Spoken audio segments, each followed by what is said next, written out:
Eğitim ve meslek edindirme bahanesiyle yıllardır milyonlarca Uygur Müslümanı çok kötü şartlarda toplama kamplarına tutan Komünist Çin hükümeti her geçen gün insanlık dışı uygulamalarına bir yenisini daha ekliyor. Toplama kamplarında bulunan yakınlarının serbest bırakılması talebiyle Beyazıt Meydanı'nda toplanarak basın açıklaması düzenleyen bir grup, yıllardır haber alamadıkları akrabalarına kavuşmak için hem Çin hükümetine hem de Türkiye hükümetine seslendi. Gruptakilerin bazıları yaşanan baskıya dikkat çekmek amacıyla el ve ayaklarını zincirle bağlarken bazıları da ulaşamadıklarını söyledikleri yakınlarının fotoğraflarının basılı olduğu afişler taşıdı.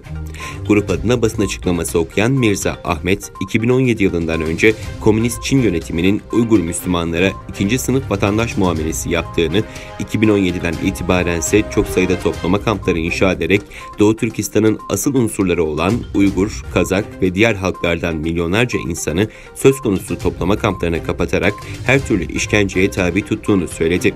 Öte yandan kadınlara zorla kürtaj yaptırıldığını ve yine zorla Çinlilerle evlendirildiğini belirten Ahmet, Doğu Türkistanlıların köle gibi çalıştırıldığını, kültür ve inançlarının yok edilmesi için asimilasyon ve etnik soykırım yapıldığını ifade etti.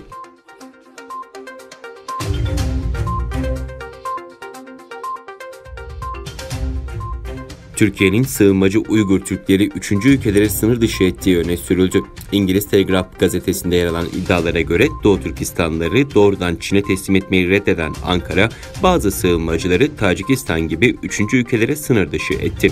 Gazeteye göre 59 yaşındaki Kaşgarlı bir kadın önce İzmir'de bir merkeze alındı. Ardından Tacikistan'a gönderildi.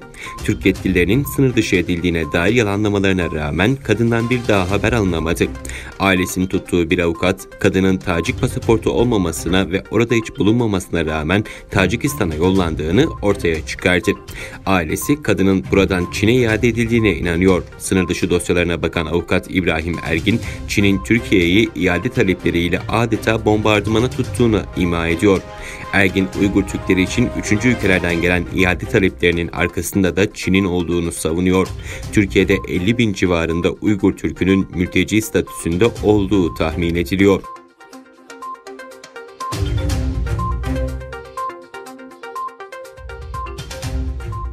Amerikan Basketbol Birliği, NBA'in Doğu Türkistan'daki antrenman tesisleriyle tüm ilişkilerini kestiğini açıkladı. CBS'ye göre ABD Senatörü Marsha Blackburn, Amerikan Basketbol Birliği'ni eleştirirken onlara Doğu Türkistan'da Çin Komünist Partisi'ne ait tesislerle kurduğu bağları neden koparamayacaklarını sormuştu. Sonuç olarak Basketbol Birliği, NBA'in komiser yardımcısı Mark Tatum, 21 Temmuz'da Senatör Blackburn'e bir yanıt mektubu yazarak NBA'in Doğu Türkistan'daki ortağı Basketbol Akademisi ile bir yıldan fazla bir süredir hiç bağlantısı olmadığını, tüm ilişkilerinin sona erdiğini belirttiği öne sürülüyor. Senatör Marsha Blackburn yanıt mektubunu Twitter hesabında paylaşırken ABD Kongresi'nin 8 üyesi geçen yıl Ekim ayında Amerikan Basketbol Birliği'ni Urumçi'deki eğitim merkezini kapatmaya çağıran özel bir mektup göndermiş.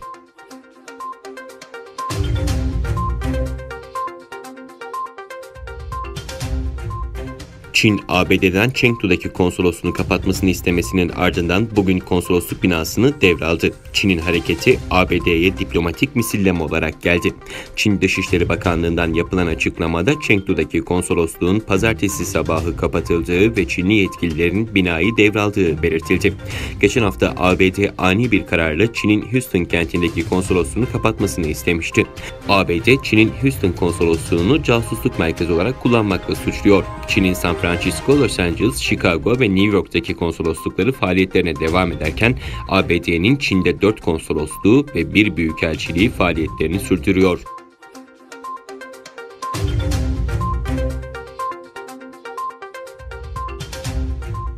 İran başkenti Bağdat'ta ABD askerlerinin kaldığı askeri üsse füzeyle saldırı düzenlendiği, Selahattin vilayetinde orduya bağlı askeri üste ise 2 ayrı patlama yaşandığı bildirildi.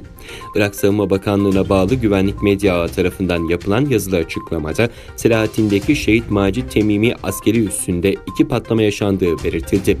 Açıklamada patlamanın kaynağı hakkında bilgi verilmedi. Öte yandan Bağdat'ın kuzeyinde ordunun yanı sıra ABD güçlerinin de kaldığı Taci askeri üssüne 3 füzeyle saldırı düzenlendiği söylendi.